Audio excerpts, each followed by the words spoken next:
Welcome to our 5 on 5. Please be joined by Senator Ron Wyden. Senator, good to see you. Thanks for having me. Thanks for being here. You have concerns about Supreme Court nominee Brett Kavanaugh, specifically related to what his confirmation could mean to the Affordable Care Act, or Obamacare.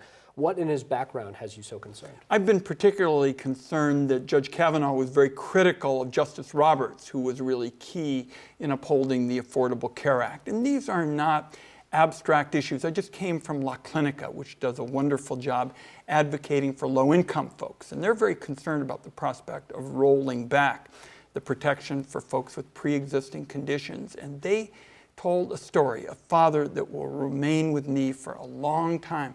He is the father of a youngster with type 1 diabetes. And this child is in a school for folks with modest incomes. And he said, they're now at the point at the school where kindergartners are actually trying to figure out if some of their classmates has a low blood sugar. It just takes your breath away that in a country as rich and strong and good as ours, you have kindergartners who in effect are almost being deputized trying to make sure that their classmates don't suffer from low blood sugar. It seems the Senate and House are both working to address the opioid epidemic. How will something get approved by both bodies, of course, and do you believe any of it will make a tangible difference here in Southern Oregon? I do, and of course rural Oregon has been hit very hard in this community. There are differences between the Senate and House bill.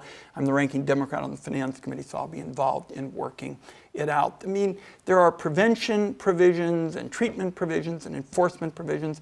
I'm particularly strong on approaches that focus on prevention and reduce the prospect for abuse. We have one that the Finance Committee really led the effort on to promote e-prescribing, which I think is going to help save money. It's also projected at reducing costs substantially and reducing fraud. So my hope is that those kinds of provisions are at the heart of a Senate-House compromise.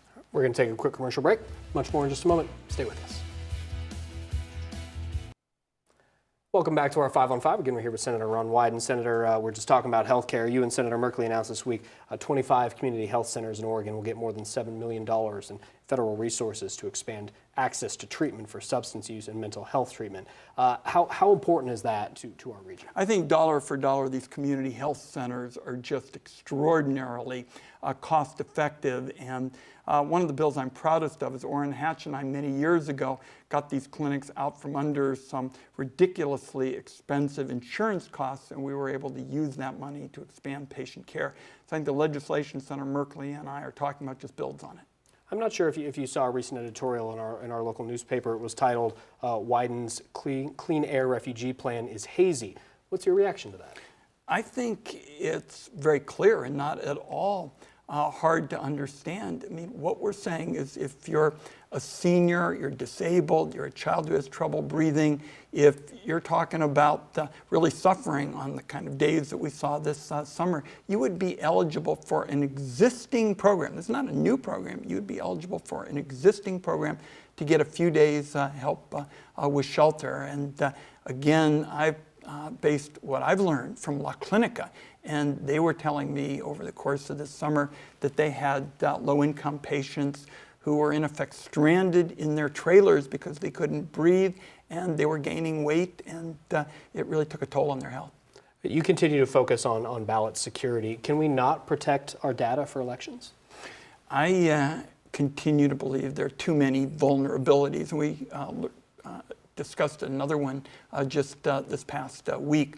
The independent cybersecurity experts believe that the two things I've proposed, first, that there be an actual paper ballot for every vote cast is one of the key elements, and then there need to be risk-limiting audits, so you go in afterwards. And as some of your viewers probably know, Google we were told this week by a major technology company, then Google came around and said it was them, told me that there had been instances of senators and their intelligence staff being hacked by foreign hackers, and I want to see the Senate adopt some additional protections to deal with that. You've talked before about taking Oregon's vote by mail national. Is there any traction on that at all?